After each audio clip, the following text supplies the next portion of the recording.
ప్రయాగ, ప్రయాగ్రాజ్, ప్రయాగ తీర్థరాజం. దీనిని పురాణాల్లో కూడా ప్రయాగ అనే అన్నారు. ప్రస్తుతం ఈ పట్టణం పేరు అలహాబాద్. ఇక్కడ రెండు మహానదులు మన కళ్ల ముందే కలిసి ప్రవహించడం చూస్తాం. గంగా యమునల సంగమస్థలి ఈ పవిత్ర ప్రదేశం. ఈ క్షేత్రాన్ని గురించిన కొన్ని ప్రత్యేకతలు, స్థల పురాణాన్ని వింటే ఈ ప్రయాగ క్షేత్రాన్ని శివుడు ఎంతో ప్రత్యేక శ్రద్ధతో నిర్మించాడా అనిపిస్తుంది. అంతేకాదు, పవిత్ర గంగానది, యమునా నదులు తమ దోసిలలో ఈ క్షేత్రాన్ని పొదివి పట్టుకుని కాపాడుతున్నట్లు అనిపిస్తుంది. ఇక్కడ ఉత్తరంగా గంగానది ప్రవహిస్తుంది. దక్షిణం వైపు నుండి యమున వచ్చి కలుస్తుంది. ఇక్కడే సరస్వతీ నది అంతర్వాహినిగా ప్రవహిస్తుందని పురాణాలు చెబుతున్నాయి.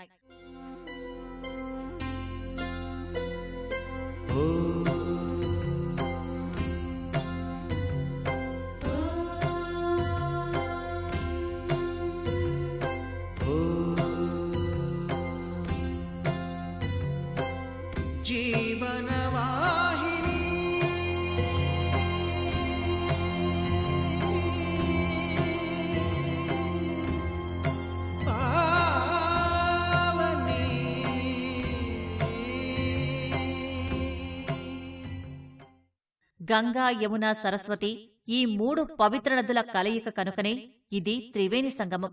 ఈ ప్రయాగ ఓ తీర్థరాజం, అంటే అన్ని తీర్థాలకు రాజు అని. దేశంలోని 7 ప్రముఖ తీర్థస్థలాలైన కాశీ, కంచి, హరిద్వార్, అయోధ్య, ద్వారక, మధుర, ఉజ్జయినిలో ఇది రాజు వంటిదని అక్కడి ఆధ్యాత్మికవేత్తలు చెబుతారు. గంగా, యమున నదీ ప్రవాహం మొత్తం ప్రయాగను 3 భాగాలుగా విభజించింది. ఈ మూడింటిని అగ్నిస్వరూపంగా యజ్ఞదేవిగా భావిస్తారు. గంగా, యమున మధ్య భాగాన్ని ప్రత్యగ్ని అంటారు. గంగ తరువాతి భాగాన్ని అవామి అగ్ని అంటారు. ఇది ప్రతిష్టాన్పూర్ ప్రాంతం. యమున తర్వాత ఉన్న ప్రదేశాన్ని దక్షిణాగ్ని అంటారు. ఈ 3 అగ్ని ప్రదేశాలలో ఒక్కో రోజు నిద్ర చేయటం వల్ల యజ్ఞఫలం లభిస్తుందని అగ్ని పురాణంలో ఉంది.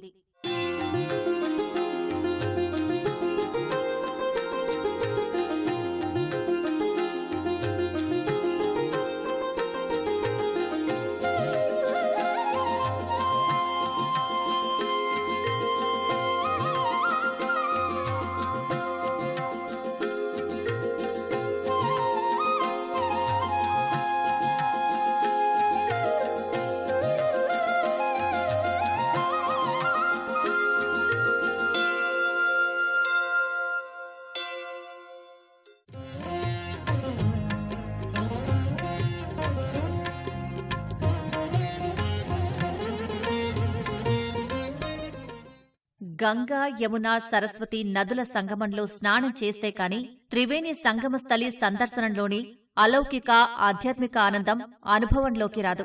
ఇక్కడి సూర్యోదయం చూడటం జీవితంలో మరువలేని అనుభూతి. సూర్య భగవానుడి లేత కిరణాలను నేరుగా త్రివేణి సంగమంపై వెదజల్లుతున్నట్లుగా ఉంటుంది. తీర్థరాజమైన ప్రయాగలో ప్రతిరోజు ప్రాతకాలంలో ఋషులు, సాధువులు స్నానం చేయడానికి దిగుతారు. ఈ తీర్థంలో స్నాన విధులను ఆచరించడానికి దేశం నలుమూలల ఉన్న సాధువులు, సంతులు, ఆశ్రమ పీఠాధిపతులు, అఘోరాలు అందరూ తండోపతండాలుగా ఒక వెల్లువగా వస్తారు.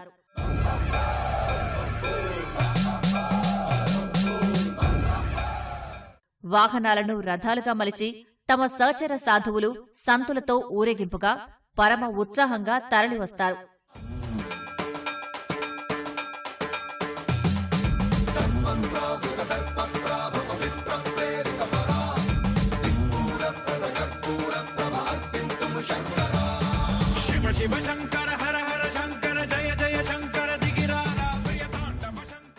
ఏనుగులు, గుర్రాలను అధిరోహించి రకరకాల విన్యాసాలతో, ఆధ్యాత్మిక నినాదాలతో గంగ తరంగాల వలె ప్రవహిస్తారు.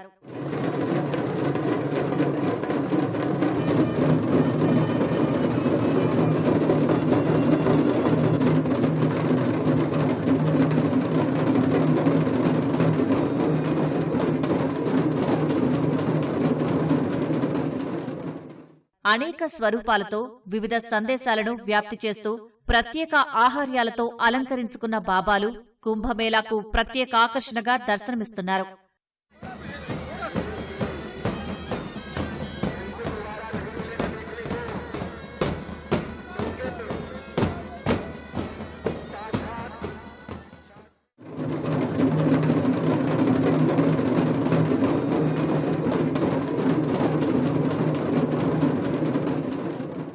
ప్రభుత్వం అనేక ఏర్పాట్లు చేసి ఈ తీర్థరాజాన్ని అంగరంగ వైభవంగా తీర్చిదిద్దుతుంది. అలహాబాద్ పట్టణ సరిహద్దులన్నీ అనేక వందల గుడారాలను, ఆధునిక హంగులు, ఏర్పాట్లతో నిర్మిస్తుంది.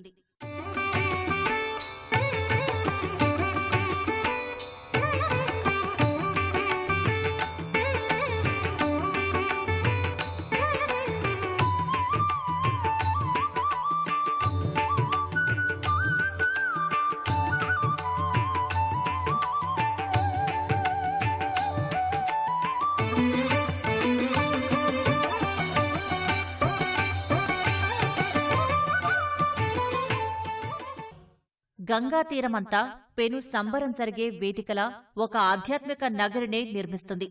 ఎన్నడూ చూచి ఎరుగనంతటి అందచందాలతో, ఆధ్యాత్మిక చిహ్నాలతో మెరుగులు దిద్దుతుంది.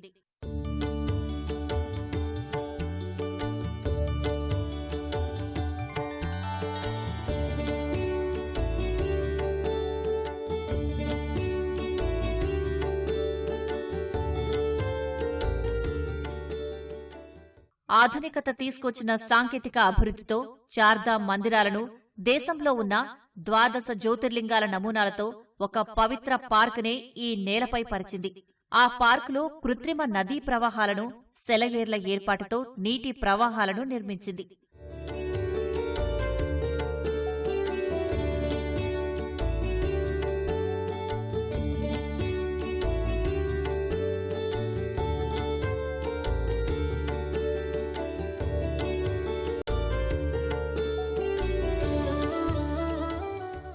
అలహాబాద్కి దూరాల్లో ఉన్న క్షేత్రాలను, దేవస్థానాల గోపురాలను, ఆలయ రిప్లికాలను ఆవిష్కరించింది.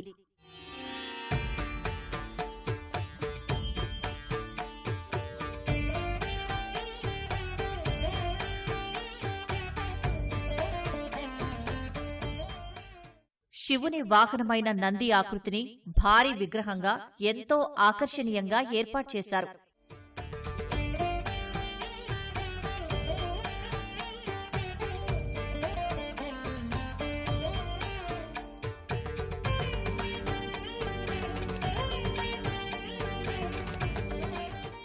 ఈ ప్రయాగ క్షేత్ర ఆవిర్భావానికి ముఖ్య కారణమైన సాగరమథన ఘట్టాన్ని ఒక విగ్రహ సముదాయంగా ఒకచోట ఏర్పాటు చేశారు. మహాకుంభమేళా పురాణగాథతో మిళితమైన తీర్థస్థలాలు, శైవక్షేత్రాల నమూనా దేవాలయాలను అపురూప కళా సౌధాలుగా ఏర్పాటు చేశారు.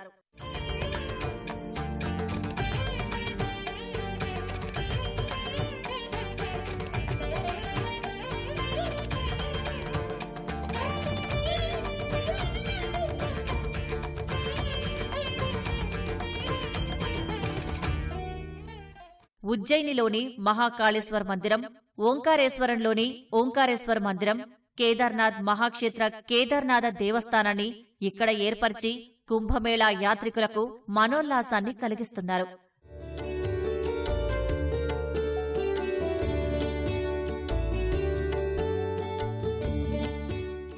సృష్టికర్త బ్రహ్మదేవుని భారీ విగ్రహాన్ని కూడా నయన మనోహరంగా నిర్మించారు. ఇదే ప్రాంగణంలో గ్రిష్ణేశ్వర్, షోర్ మందిర్, భీమశంకర జ్యోతిర్లింగాలను ఏర్పాటు చేశారు.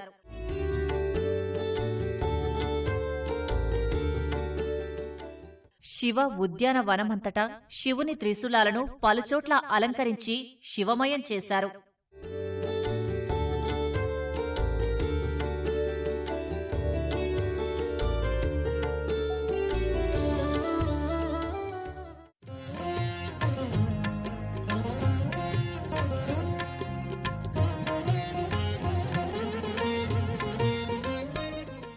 త్రివేణి సంగమంలో జరిగే కుంభమేళా ప్రపంచ ప్రసిద్ధిగాంచింది.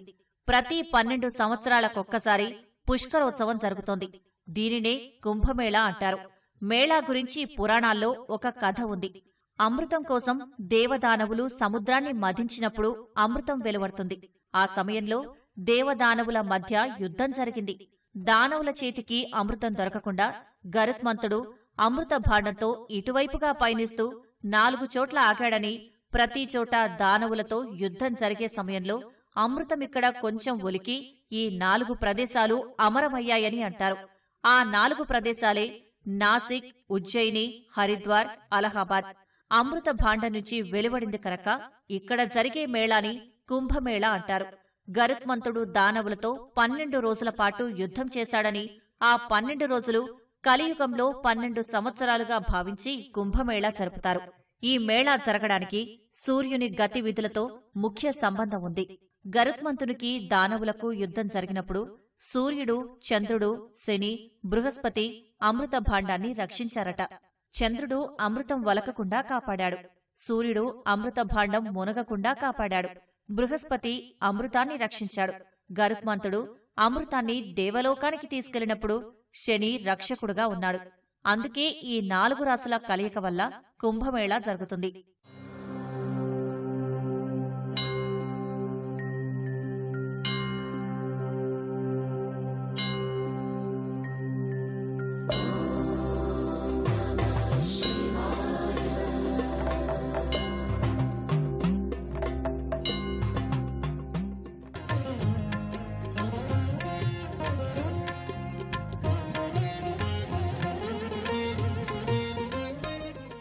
తీర్థస్థలి మహిమ, ప్రకృతి రమణీయత రెండూ కలిసి దేశంలో నలుమూలలా ఉన్న భక్తులను ఇక్కడికి ఆకర్షిస్తున్నాయి.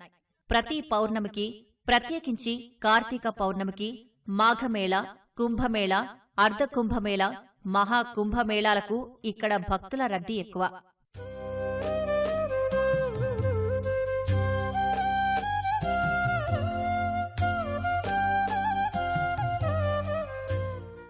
దాదాపు ఒక నగరం మొత్తం ఇక్కడికి వచ్చి ఈ సంగమ స్థలంలో నివాసముందా అనిపిస్తుంది. తీర్థరాజం ప్రయాగలో ప్రాతకాల స్నానమాచరించి దేవీ దేవతల దర్శనానికి వెళ్లే భక్తులు ముందుగా పరమపూజ్యం, అతి పవిత్రము అయిన అక్షయ వృక్షాన్ని దర్శించుకుంటారు. ఈ అక్షయ వృక్షం రేణుకాదేవి పాదపద్మాలకు ప్రతిరూపమని సంతు తులసీదాస్ రాశారు. ఈ అక్షయ వృక్షం స్పర్శించినంతనే మనుషులు పులకించిపోతారు. త్రివేణి సంగమస్థలిలో ఒకప్పుడు అక్షయ వృక్షం పూర్తిగా ఉండేది. కాని ప్రస్తుతం మొదలు మాత్రమే ఉంది. ప్రయాగలోని ఈ అక్షయ వృక్షం దర్శనం వల్ల బ్రహ్మ, విష్ణు, మహేశ్వరుల దర్శన పుణ్యం, ఆయురారోగ్య, అష్టైశ్వర్యాలు, ధనకనక వస్తు వాహనాలు చేకూరుతాయని ప్రతీతి. ఈ అక్షయ వృక్ష దర్శనానికి స్వయంగా శ్రీరామచంద్రుడు వచ్చి స్నానమాచరించి పిండ ప్రదానం కావించాడని అంటారు. ఈ అక్షయ వృక్ష ఛాయలోనే పాతాళపురి మందిరం నిర్మితమై ఉంది. ఇక్కడికి వచ్చే భక్తులు తప్పనిసరిగా ఈ పాతాళ మందిరం దర్శనం చేసుకుంటారు.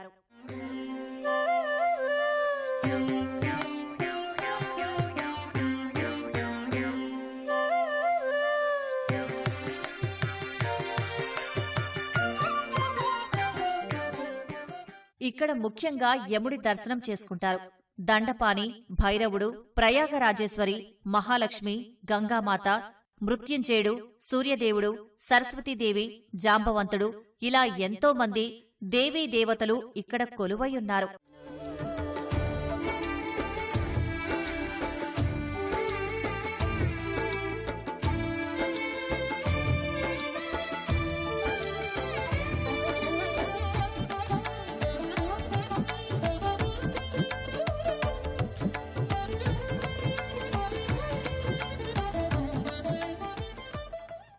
ప్రయాగ తీర్థం గురించి చెప్పుకున్నప్పుడు ఇక్కడి హనుమాన్ మందిరం గురించి ప్రస్తావన కూడా తప్పనిసరిగా వస్తుంది.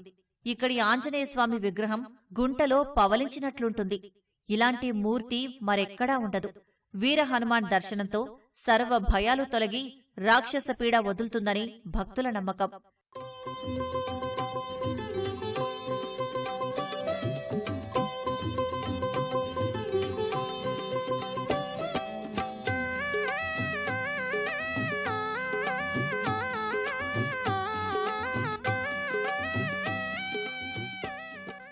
శంకర విమాన మంటపం పేరులోనూ నిర్మాణ శైలిలోనూ ద్రవిడ కళా ప్రభావం కనిపిస్తుంది.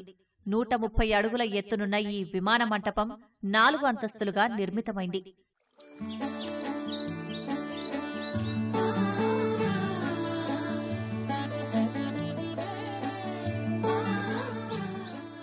ఇక్కడ గంగ ఒడ్డున బాంధరోడ్డులో మాధవుడు, శనీశ్వరుడు, భరద్వాజుడు, అక్షయ వృక్షం, బలదేవుడితో కలిసి వాసుకీనాథుడు కూడా వెలిశారు.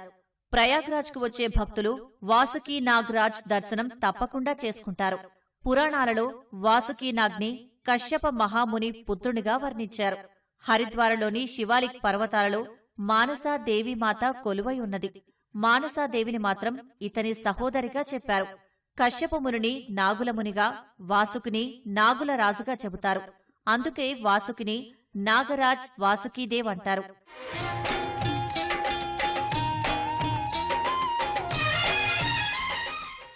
దేవదానవుల సముద్ర మదనానికి, మందర పర్వతాన్ని సముద్రంలో చిలుకుటకు నాగరాజైన వాసుకుని తాడుగా రమ్మని దేవతలు కోరారు.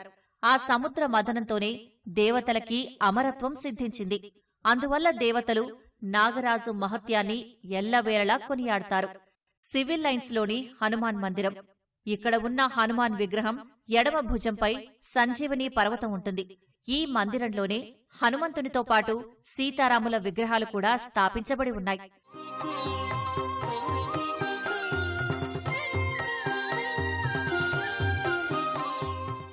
ఇక్కడి దుర్గాస్థాన్లో దుర్గాదేవి కొలువై ఉంది. ఈ మందిరంలోనే అద్వితీయమైన 10 శివలింగాలు దర్శనమిస్తాయి.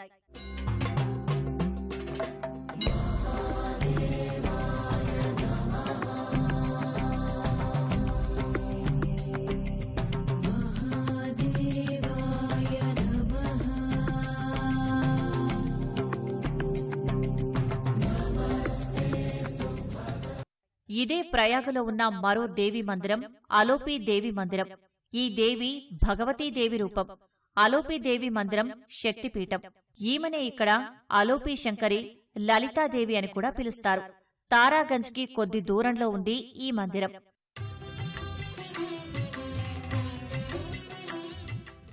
దక్ష ప్రజాపతి యజ్ఞాన్ని తలపెట్టి కూతురు సతీదేవిని, అల్లుడు శివుణ్ణి పిలవకుండా యజ్ఞాన్ని ప్రారంభిస్తాడు.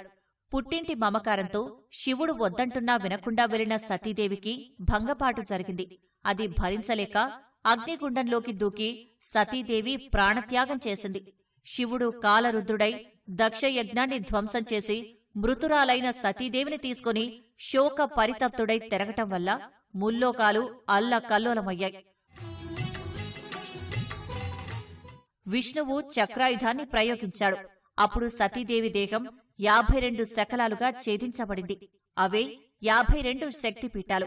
అందులో ఒకటి ఈ అలోపీ శక్తిపీఠం.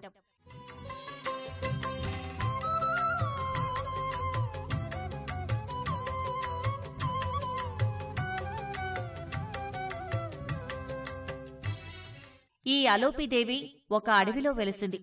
అక్కడే శివుడు కూడా వెలిశాడు. ఈ మందిరంలో దేవికి ప్రతిమ లేదు. ఇక్కడ ఎక్కువగా స్త్రీలు దేవిని కొలుస్తారు. ఊయల తాకి పూజలు నిర్వహించి పవిత్రులవుతారు.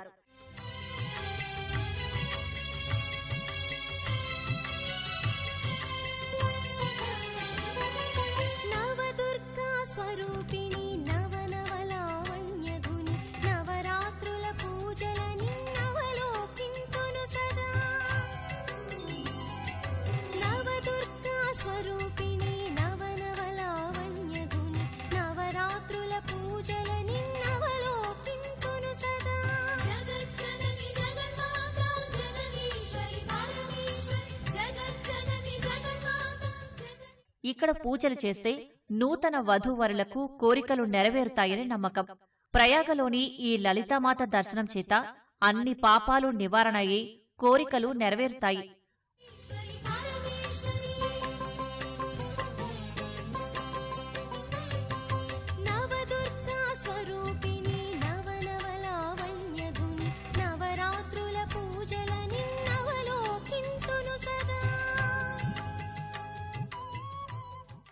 వనవాసకాలంలో శ్రీరాముడు సర్వప్రథమంగా దర్శించుకున్న మందిరం భరద్వాజ ముని మందిరం.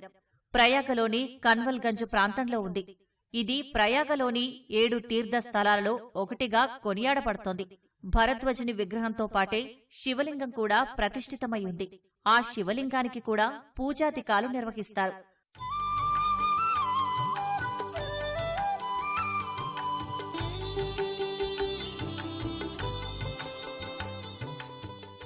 భరద్వాజుని ఆలయంతో పాటు ఇక్కడ భరద్వాజుని గురువు యజ్ఞవాల్క్య ముని మందిరం కూడా నిర్మించబడి ఉంది. భరద్వాజ ముని మందిరం కొంత భాగం భూమి లోపల నిర్మించబడింది. ఇందులో దేవీ దేవతల విగ్రహాలున్నాయి.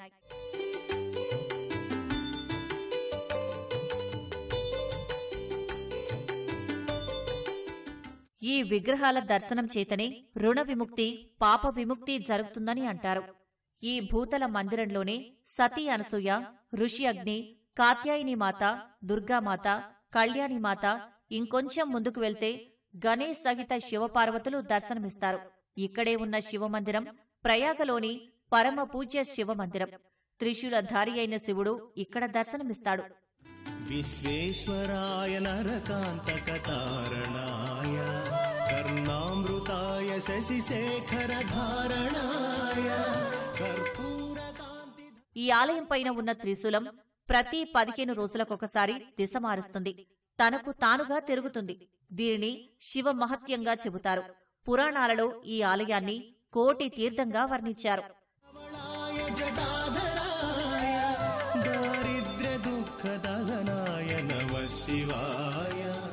దారిద్ర్య దుఃఖదహనాయ నమః శివాయ గౌరీ ప్రియాయ రజనీశ కళాధరాయ కాలాంతకాయ భుజగాధిపక. సంగమ స్నానం పవిత్రమైందిగా భావిస్తారు. అందుకే భక్తులు ముందుగా ఇక్కడకు వచ్చి డేరాలు వేసుకుని ఉండి ముహూర్త సమయానికి సంగమ స్నానం చేస్తారు. ఇలా భక్తులు ఇక్కడ నివాసం ఉండటాన్ని కల్పవాసం అంటారు. దూర ప్రాంతాల నుంచి కల్పవాసం కోసం వేసే గుడారాలతో ఈ ప్రాంతం రద్దీగా ఉంటుంది. ఈ సంగమ స్థలిలోనే జరిగే మరో అత్యద్భుత క్రతువు గంగాహారతి. సర్వాలంకారాలతో శోభిల్లే వేదిక వంటి దానిపై నిలబడి పెద్ద పెద్ద హారతులతో గంగామాతకు హారతి ఇచ్చే సన్నివేశం వర్ణించలేనంత అద్భుతంగా సాగుతుంది.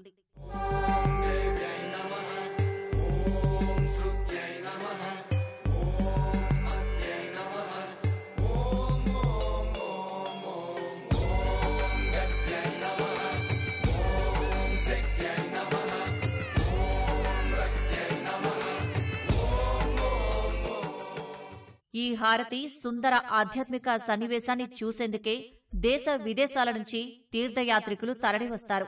పరమ పవిత్రమైన జలదేవతా హారతిని కనులకద్దుకొని సంతృప్తానంద భరితులై తమ తమ స్వస్థలాలకు తిరిగి వెళ్తారు.